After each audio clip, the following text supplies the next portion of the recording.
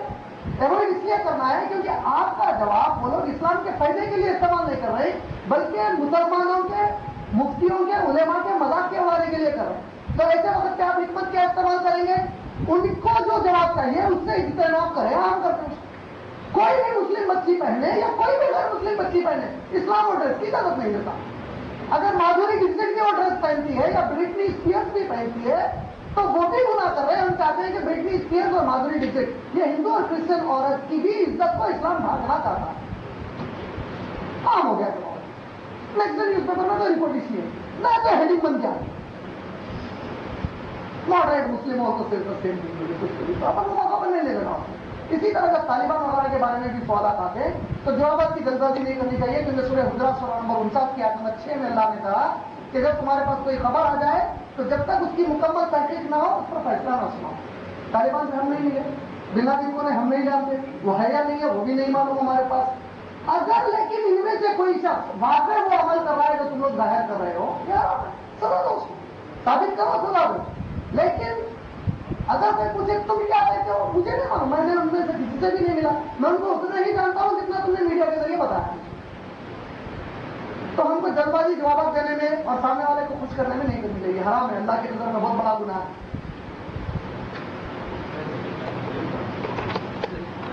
اختر میرے ساتھ اختر بول کیا ہے, ایک بار تم نے